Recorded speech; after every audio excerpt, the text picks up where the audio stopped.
अब ये आपके पास आ गया मल्टी ईयर, यानी एक साल की इन्वेस्टमेंट नहीं है आपकी, आपके अंदर पैसे आप स्टॉक्स लेके रखना चाहते हैं मोर देन 1 ईयर के लिए, तो फिर क्या होगा?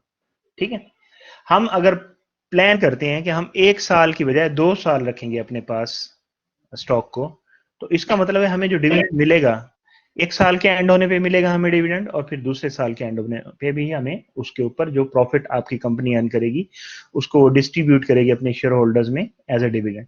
तो आपको 2 साल का डिविडेंड मिलेगा, और 2 साल के एंड पे जो आपको सेलिंग प्राइस होगी शेयर की, उसको हमने कह दिया P2, यानी price of the stock at the end of year P2। ठीक है, end of year 1, dividend at the end of year 2। ठीक है, और ये आपकी माइनस में वैल्यू आ रही है, इट मींस ये आपका आउटले है, आपका कैश जा रहा है, कैश इज गोइंग आउटवर्ड।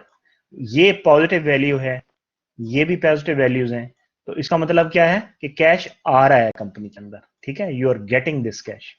ठीक है, तो आपने वही फॉर्मूला जो हमने पीछे लगाया था उसी को आपने थोड़ा सा अल्टर कर लेना है, तो आपका फॉर्मूला ये बन जाएगा। ठीक है, या in other words you can say कि इसको मैं ऐसे कर लेता हूं, ऐसे कर लेता हूं, या मैं इसको ऐसे लिख देता हूं, डिविडेंड 1 को मैं अगर D1 कर दूं, D1 जो आपको डिविडेंड मिलेगा एक साल के बाद, आप उसको डिस्काउंट कर रहे हैं जो भी आपका रिटर्न होगा उसके ऊपर।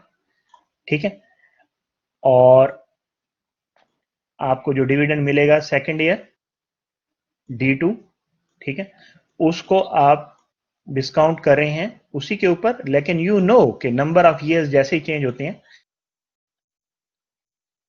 भी चेंज हो जाता है, तो ये आप बैक होगा इस तरह से, और आपको जो उसकी वैल्यू मिलेगी एट द एंड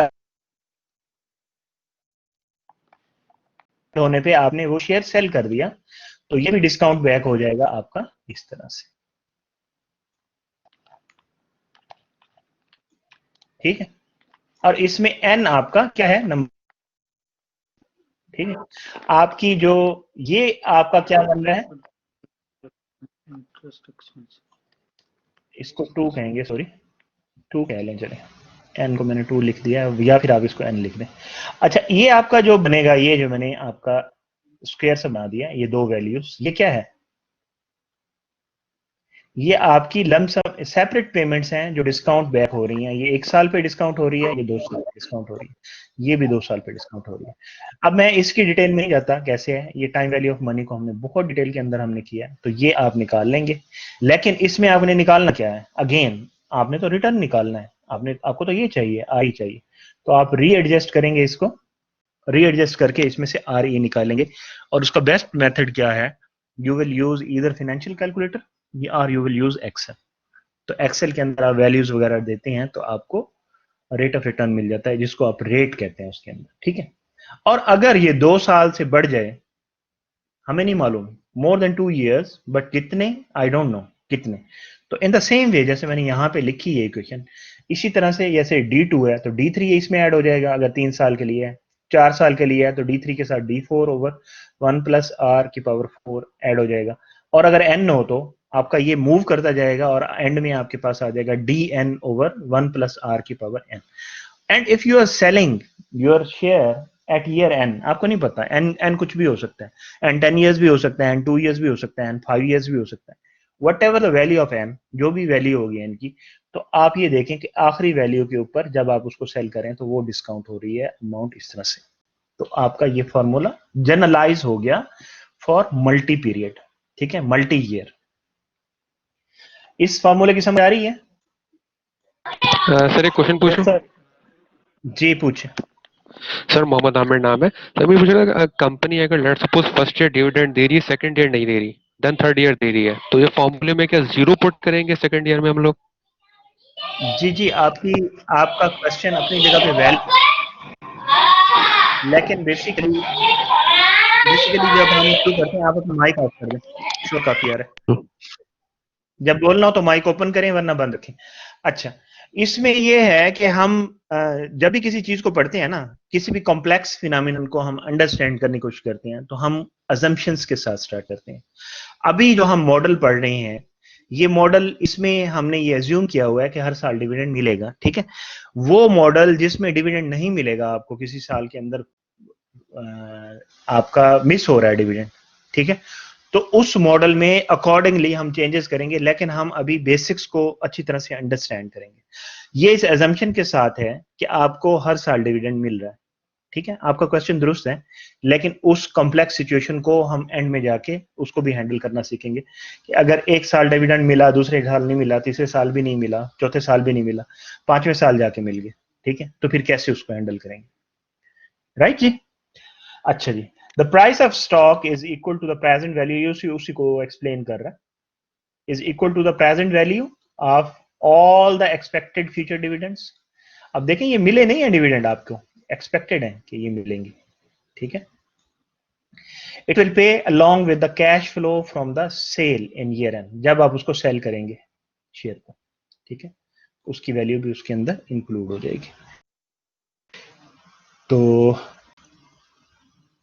अगर ऐसा है कि आपका सेल करने का प्रोग्राम ही नहीं है, डिविडेंड आप अपने पास ही रखना चाह रहे हैं, तो फिर क्या होगा, फिर ये डिविडेंड मिलते रहेंगे इस तरह से आपको, ठीक है। It will go for ever. आपने परपेचुइटी पढ़ी थी ना, परपेचुइटी पढ़ी थी, ये फॉर एवर हमेशा आपको मिलते रहेंगे इस तरह से डिविडेंड।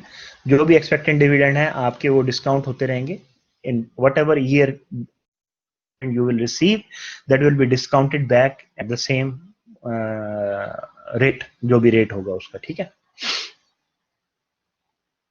आप सेल नहीं कर रहे इसमें, if you are not selling, ठीक है, तो फिर आपका इस तरह से होगा। इसको हम कहते हैं डिविडेंड डिस्काउंट मॉडल, ठीक है। अब हमने डिविडेंड डिस्काउंट मॉडल को फुली पढ़ लिया, मल्टी ईयर भी हो सकता है, ठीक है, और उसमें आपको, अगर आप स्टॉक को लेके होल्ड कर रहे हैं फॉर मल्टीपल ईयर्स, तो वो भी पॉसिबिलिटी हो सकती है, and if you are holding that for ever, तो उसकी सिचुएशन भी ये होगी, ठीक है। दोनों सूरतें आपने देखी। अब हम देखते हैं कि इसके अंदर थोड़ी सी चेंज करते हैं अजम्पशन के अंदर, ठीक है। इस अजम्पशन के अंदर हम थोड़ी सी चेंज करते हैं। वो चेंज क्या है, हम कहते हैं कि जो डिविडेंड है उसके अंदर कांस्टेंट ग्रोथ है, यानी हर साल एक तरह डिविडेंड नहीं पे कर रहे, एक ही अमाउंट नहीं पे कर रहे, बल्कि उसके अंदर कुछ ग्रोथ आ रही है। यानी एक साल उन्होंने डिविडेंड से फॉर एग्जांपल $1 पे किया है, तो नेक्स्ट ईयर आप कहते हैं कि नहीं जी वो $1.10 पे करें, ठीक है। तो इसमें हम कहते हैं जी ग्रोथ है इसके अंदर। तो ग्रोथ को हम देखते हैं किस तरह से, ग्रोथ को हम देखते हैं ग्रोथ रेट से, ठीक है। हम कहते हैं कि dividends will grow at a constant rate जी। तो अगर जो आपका डिविडेंड रेज हो रहा है, आवाज आ रही है आपको मेरी? यस सर, आ रही है सर। ये सर आ रही है आवाज। हाँ, थोड़ा थोड़ा मुझे बताते रहा करें, क्योंकि बिल्कुल खामोशी हो जाती है ना, तो फिर अजीब सा फील होता है कि ऐसे लगता है बंदा खुद से बात कर रहा है। अच्छा ठीक है अच्छा, सर। फॉर एवर जो उसका ग्रोथ रेट जी अगर हो, जी का मतलब क्या है, से फॉर एग्जांपल 5% है, या 10% है, या 2% है, या 3% है, whatever the growth rate. आज $1 मिल रहा है, तो एक साल के बाद क्या मिलेगा, $1.05 मिलेगा, ठीक है। तो इन दिस वे, तो उसके अंदर ग्रोथ आ रहा है 5% का, और कांस्टेंट है ग्रोथ, कांस्टेंट है, यानी ये आपका ग्रोथ कांस्टेंट है। 1.05 के ऊपर फिर 5% लगेगा, और फिर अगले बार जो भी वैल्यू बनेगी उस पर फिर 5% आपका लगेगा, तो आपका 5% कांस्टेंट उसके ऊपर ग्रो कर रहा है। और कितने टाइम के लिए है, फॉर एवर है। तो इसको हम कांस्टेंट डिविडेंड ग्रोथ मॉडल के अंदर देते हैं। The value of the firm depends on the dividend level of next year, dividend divided by the equity cost of capital adjusted by the growth rate, ठीक है। आपका जो ये जो रेट ऑफ रिटर्न जो है, या जो डिस्काउंट रेट है, इसको फिर आप क्या करते हैं, इसको करते हैं ग्रोथ से। तो इसका जो फॉर्मूला बनता है वो बनता है, ठीक है। अगर आप इसको अगर आप देखेंगे उसको, उसकी प्रेजेंट वैल्यू को निकालेंगे, तो आप उसकी ग्रोथ, आप जो उसका रेट है डिस्काउंट रेट, उसको एडजस्ट करते हैं ग्रोथ रेट के साथ। आप उसमें से ग्रोथ रेट को सब्ट्रैक्ट कर देंगे, और इसको सब्ट्रैक्ट करने से क्या होगा, मुझे बताएं, ये वैल्यू बढ़ेगी या कम होगी? ये P0 बढ़ेगी या कम होगी? सर इंक्रीज हो जाएगी। कम हो increase गई है होगी। हाँ, इंक्रीज होगी। इंक्रीज किस तरह से इंक्रीज होगी? जब आपका नीचे जो डिनोमिनेटर जो है उसकी वैल्यू जब डिक्रीज होती है, डिनोमिनेटर की वैल्यू जब डिक्रीज होती है, तो आपका न्यूमरेटर की जो वैल्यू होती है, जो आपका रिजल्टेंट होगा, वो आपकी वो वैल्यू उसकी इंक्रीज हो इंक्रीज जाएगी। होगी। ठीक है, तो आपका इसका मतलब है ग्रोथ की वजह से जो डिफरेंस आता है वैल्यू के अंदर, वो आपके यहाँ पे आपको शो होगा। ठीक है, तो ये आपका डिविडेंड ग्रोथ मॉडल है। उसके हिसाब से आप अगर ये 1 साल का डिविडेंड आपने निकाला है, ठीक है, ठीक है, ये 1 साल का डिविडेंड है और इसमें ग्रोथ आ रही है कांस्टेंट। तो कांस्टेंट ग्रोथ का मतलब है ये ग्रोथ आ रही है इसके अंदर हर साल। ठीक है, तो आपने इसको इस तरह से निकालना है, तो ये आपकी प्रेजेंट वैल्यू आ जाएगी किस चीज की? अच्छा, मैं थोड़ा सा आपको इसके साथ रिलेट कर दूं। प्रेजेंट वैल्यू ऑफ परपेचुइटी जब आप निकालते थे तो कैसे निकालते थे? कोई मुझे बताएगा? कैश फ्लो ओवर क्या लिखते थे परपेचुइटी की? किसी को याद है परपेचुइटी क्या होता था? For ever. परपेचुइटी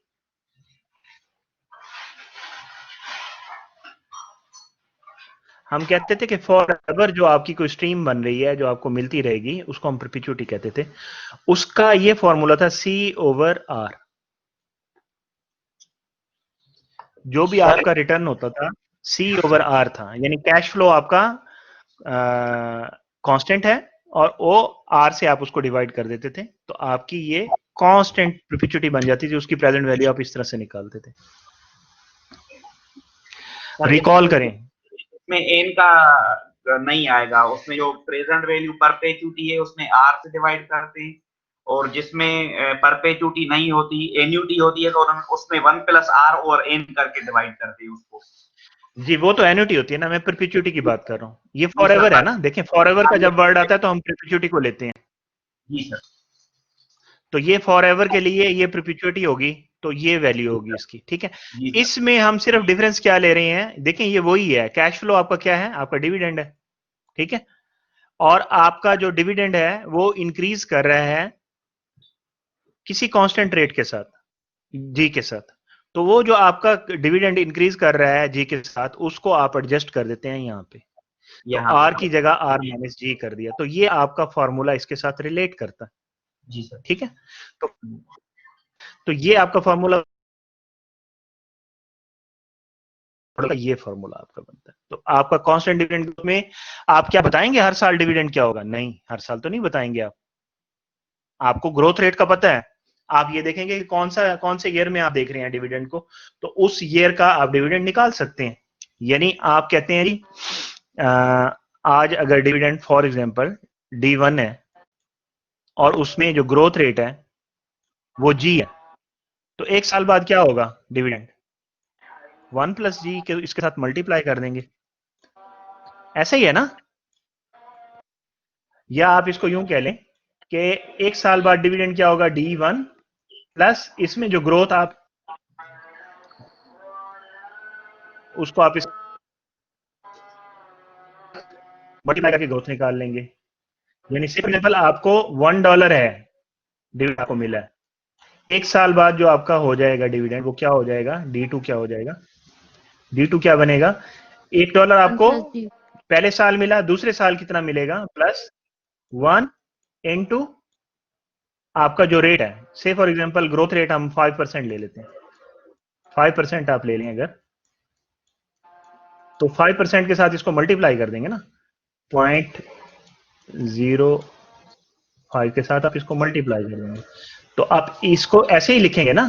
तो अगर मैं इसको ऐसे लिखने की बजाय ऐसे लिख दूं, D1 को मैं कॉमन निकाल लेता हूं इन दोनों में, तो D1 इंटू 1+G हो जाएगा ना।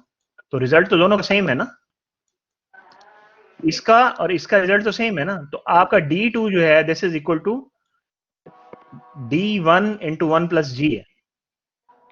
ठीक है, in the same way D3 आपका क्या होगा? D3 को इन द सेम वे अगर आप निकालते हैं तो ये बनेगा D1 इंटू 1+G पावर 2, इस तरह से बनेगा। तो ये आप डिविडेंड, अगर आपको मालूम है कि डिविडेंड क्या है फर्स्ट, और उसके बाद आपको ग्रोथ रेट मालूम है, तो you can find the dividend at any year, किसी साल का डिविडेंड आप निकाल सकते हैं। तो इसका formula dividend, constant dividend growth का फार्मूला आपका ये रहेगा, ठीक है, ये जो मैंने लिखा। Any question about it? Sir किसी का कोई क्वेश्चन? D3 निकालने के लिए अगर D2 को हम 1 प्लस G से सिंपली मल्टीप्लाई करें तब भी आ जाएगा? हाँ जी, मैं ये ओमिट करना चाह रहा था, लेकिन आपने पूछ लिया। अच्छा, मैं करके दिखाता हूं आपको। D3 आपने निकालना है, जी सर। तो वो क्या होगा, वो होगा D2 प्लस D2 के अंदर आपका ग्रोथ रेट लग जाएगा 1 प्लस जी, सॉरी ये मैंने सही लिखा, ये ऐसे आएगा D2 और जस्ट होल्ड ऑन,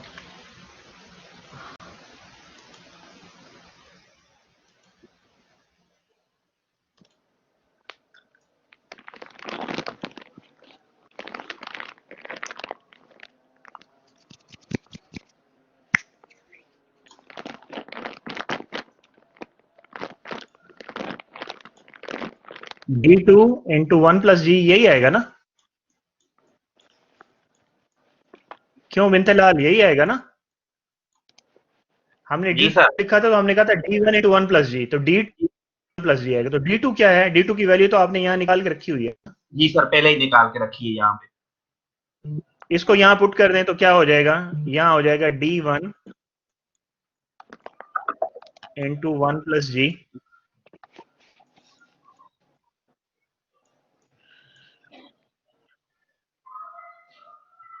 एक तो ये सही काम नहीं कर रहा, बंद कर रहा है।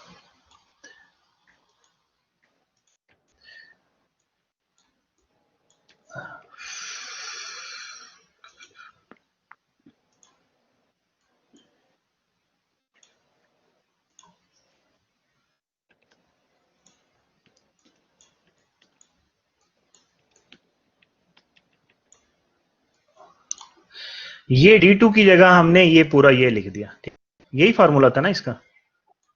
जी सर। और आगे 1 प्लस जी तो ऑलरेडी इसके अंदर है, तो वो यहाँ पे आ रहा है। अगर आप इसको इकट्ठा करेंगे तो ये क्या बनेगा? D1, ये और 1 प्लस जी और 1 प्लस जी, 1 प्लस G का स्क्वायर बन जाएगा। तो ये मैं ओमिट कर रहा था यहाँ पे, मैंने कहा आप इसको समझ गए होंगे। ये देखें, ये यही लिखा है ना मैंने यहाँ पे, जी सर, बिल्कुल। ये मैंने यहाँ पे यही लिखा है, ये जी देखिए। सर। इसको ओमिट कर रहा था, मैंने कहा आपको इसकी समझ आ जाएगी, लेकिन आप चलें समझ लिया तो इट्स ओके। तो ये आपका बनेगा इस तरह से, तो ये आपका इस तरह से चलता जाएगा। तो आपका डिविडेंड ग्रोथ फॉर एवर अगर होगा तो उसका फॉर्मूला ये बनेगा। लेकिन अगर आपका डिविडेंड ग्रोथ है और साथ में आप सेल भी कर रहे हैं, तो फिर क्या बनेगा? तो उसको देखते हैं।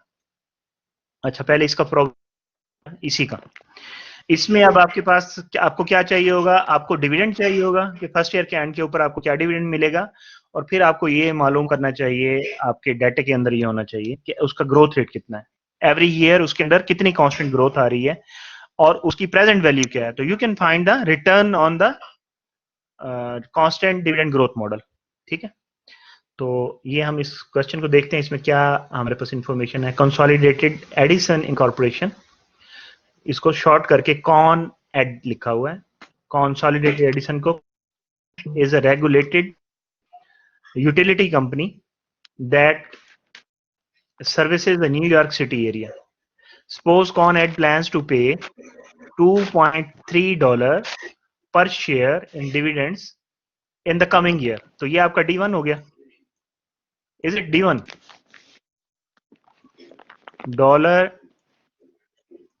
$2.3। जी सर, ये D1 है, कमिंग ईयर का है ये। जी, अच्छा। कॉस्ट 2.3 है, इसी को मैं लिख देता हूँ, ये D1 है। बजाय यहाँ लिखने में कुछ प्रॉब्लम आ रही है। If the equity cost of capital is 7% and dividends are expected to grow by 2%, ये आपका जी हो गया, ठीक है, दिस इज योर जी। ये आपका ग्रोथ हो गया, हर साल 2% इंक्रीज हो जाएगी in the future. Estimate the value of ConEd stock. तो इसने क्या कहा है कि एस्टिमेट करें वैल्यू ऑफ द स्टॉक। इसने पी नॉट पूछ लिया यहाँ पे, उसने रिटर्न नहीं पूछा, रिटर्न उसने दे दिया है आर ई इसका ये।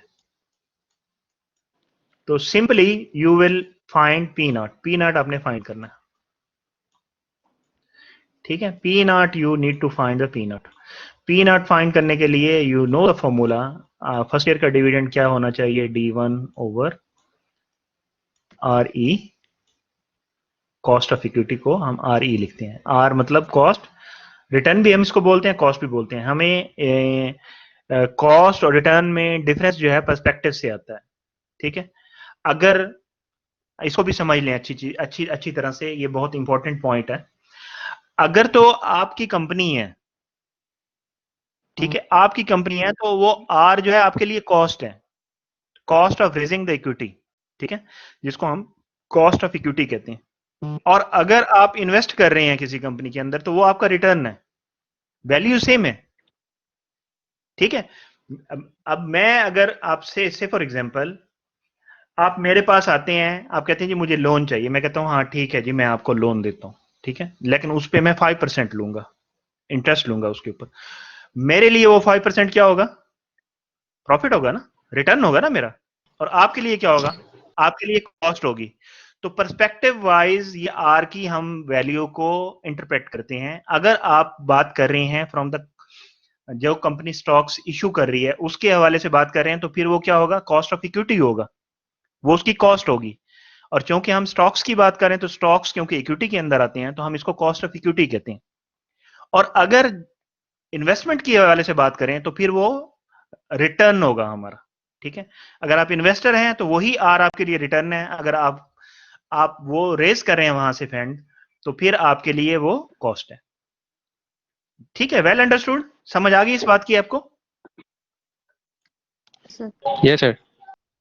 ठीक है, अच्छा जी, ये आपके पास D1 भी गिवन है, RE भी गिवन है, G भी गिवन है। तो सिंपली आप इसके अंदर वैल्यूज डालें और फाइंड करके जरा मुझे बताएं क्या वैल्यू आती है।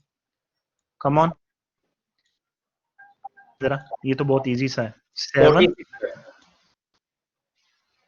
7% है ना, तो जी सर 0.07, इसमें से माइनस होगा हाँ। 0.02 ग्रोथ का, तो ये हो जाएगा 0.05 से डिवाइड होगा 2.3 जी 46 आ रहा है सर।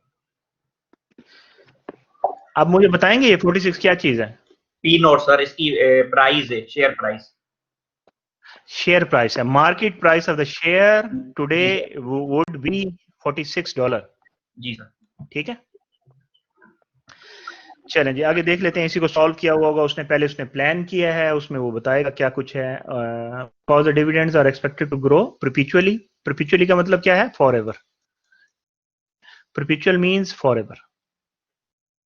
ये 2% से इंक्रीज करती रहेगी। Rate, the next dividend D1 is expected, दिया हुआ है ग्रोथ रेट 2%, ये आ गया, सारी चीजें उसने निकालनी है, RE 7%।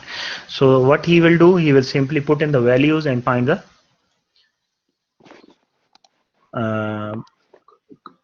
estimate of the value of the stock. ठीक है, you would be willing to pay 20 times this year's dividend of 2.3 to own Con-Ed stock because you are buying a claim to this year's dividend and to an infinite growing series of future dividends. 20 times क्यों जी? यहां से देखें value क्या आ रही है, इसको 20 से multiply करें तो 2.3 को क्या आता है, यही आएगा ऑलमोस्ट। तो इसको उसने इस तरह से इंटरप्रेट किया, ठीक है।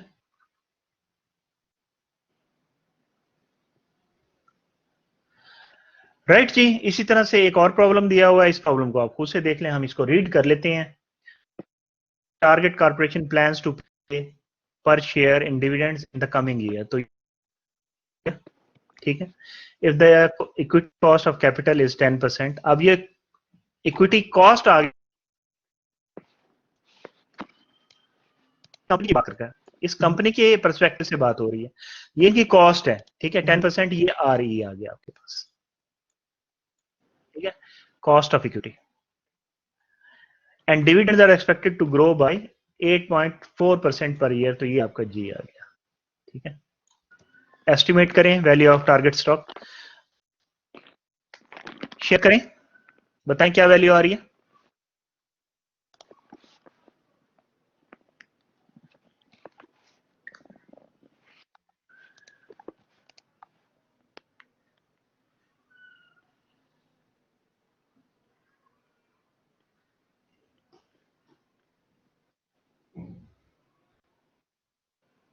इतनी देर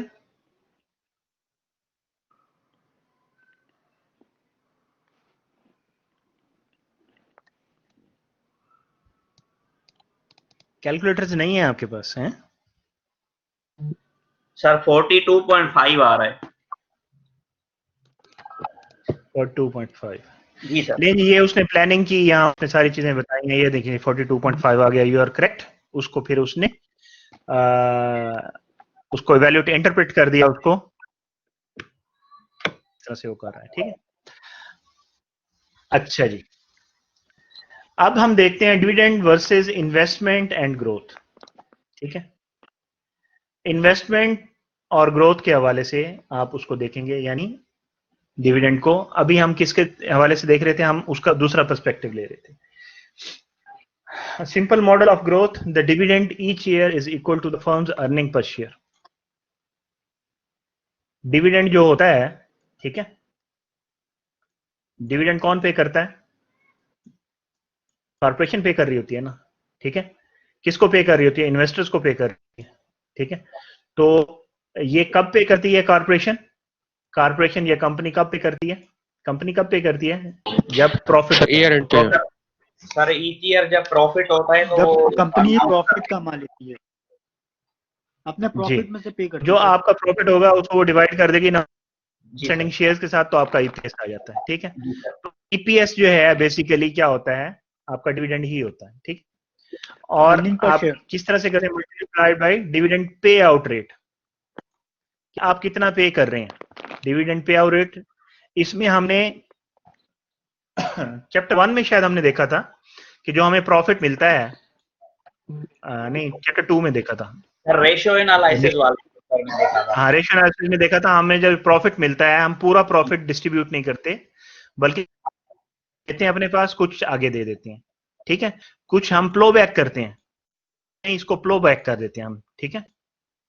प्लो बैक हमने कहा था, प्लो बैक रेशियो, प्लो बैक। और इसी प्लो बैक रेशियो को हमें एक और नाम भी दिया था, क्या नाम था? प्लो बैक रेशियो को हमने एक और नाम भी दिया था, हमने कहा था इसे हम रिटेन करते हैं, रिटेंशन रेशियो, रिटेंशन रेशियो। जी सर। तो रिटेंशन रेशियो या प्लो बैक रेशियो जो है आपकी क्या होगी? वो आप जो नहीं पे कर रहे प्रॉफिट का, वो पार्ट जो पे नहीं कर रहे, बल्कि आप अपनी कंपनी के अंदर वापस लगाई जा रहे हैं, ठीक है। और जो पे कर रहे हैं उसको आप पे आउट रेशियो कहते हैं। तो ये हम रेशियो के अंदर निकालते हैं। और ये मैंने ये भी बताया था, आपकी पे आउट रेशियो और रिटेंशन रेशियो दोनों अगर आप ऐड करें तो ये कितनी आनी चाहिए? कितनी आएंगी? 100% हो जाएगी ना सर? 100, या अगर आप इसको डेसिमल में लिखेंगे तो 1 आएगी। तो वो यहाँ पे बता रहा है कि आपका जो ईपीएस है, इसको आप मल्टीप्लाई करते हैं डिविडेंड पे आउट रेट के साथ, ठीक है। तो ये आपका क्या बताता है? आपका डिविडेंड बताता है कि कितना डिविडेंड होगा आपका। अर्निंग पर शेयर को अगर आप मल्टीप्लाई कर देते हैं डिविडेंड पे आउट के साथ, तो आपको यानी ईपीएस टाइम्स पे आउट रेशियो, क्योंकि ये तो रेशियो ही है ना, पे आउट रेशियो,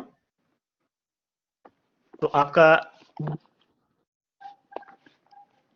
ये आपका डिविडेंड बताता है। डिविडेंड बताएगा कि डिविडेंड कितना होगा, इसको आप मल्टीप्लाई करेंगे तो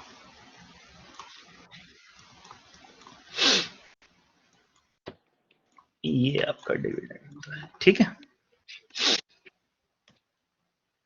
अब वो इसको डिस्कस कर रहा है कि आपका डिविडेंड के अंदर रेज किस तरह से आता है, इंक्रीज किस तरह से होता है, ठीक है।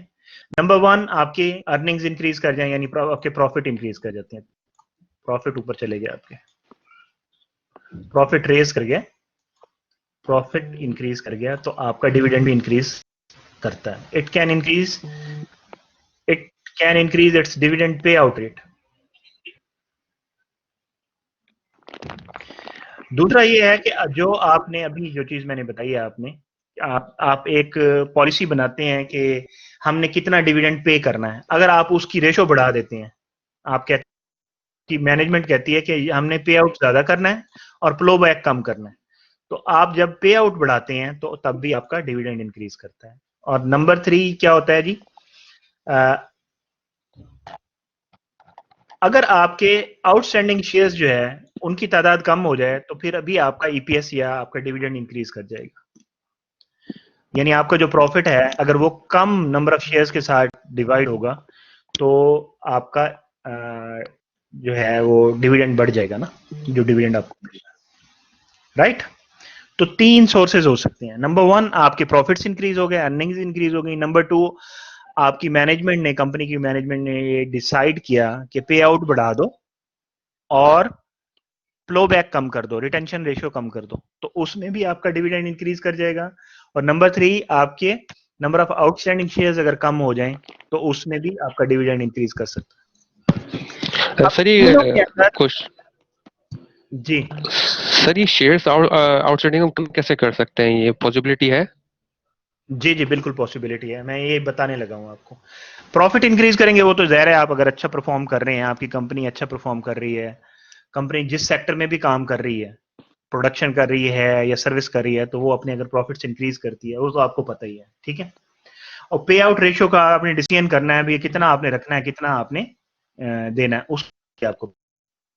अब नंबर ऑफ किस तरह से आपके डिक्रीज, आप समटाइम कॉलेबल आपके स्टॉक्स होते हैं, आप अपने स्टॉक्स को कॉल बैक कर लेते हैं।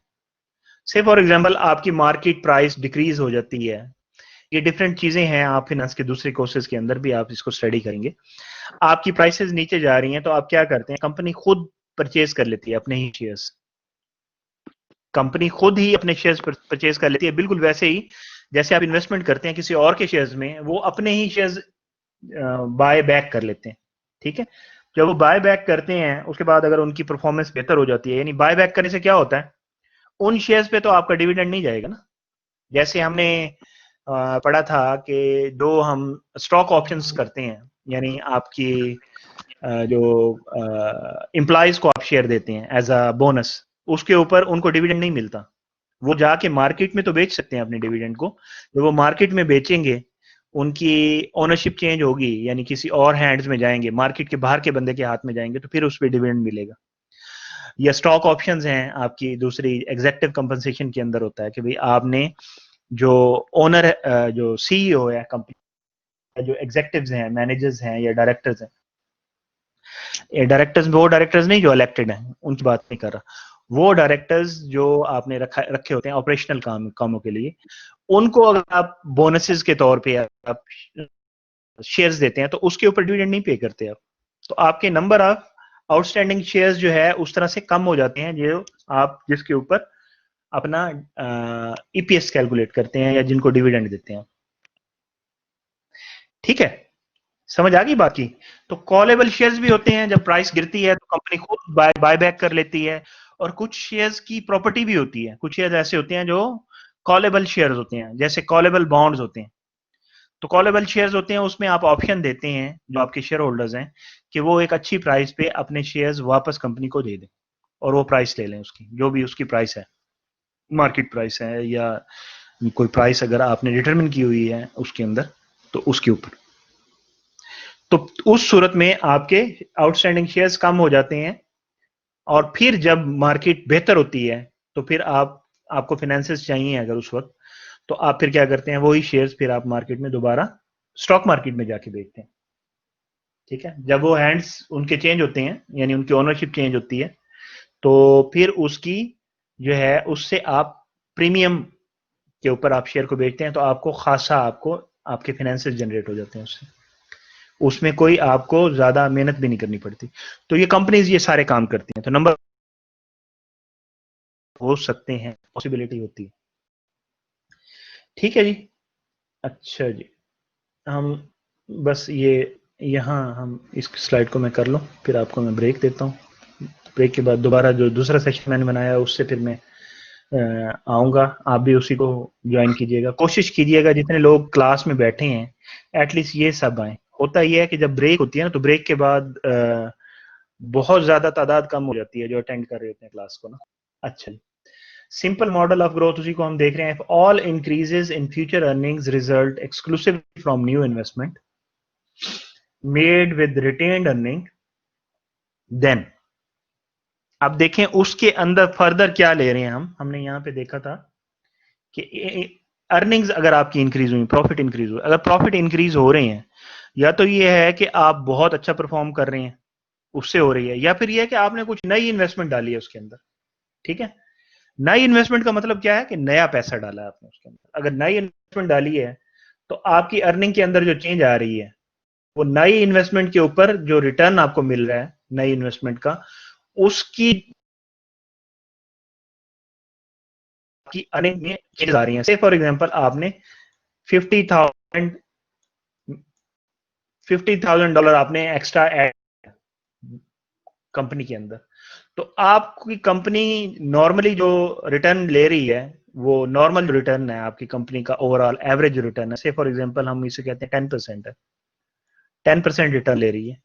तो 50,000 के ऊपर अगर आपका 10% रिटर्न इंक्रीज ही करेगा ना, तो ये जो 10% आपका इंक्रीज करेगा, जो आपने एक्स्ट्रा आपने इन्वेस्टमेंट डाली है, तो ये आपके प्रॉफिट को इंक्रीज कर देगा। ठीक है,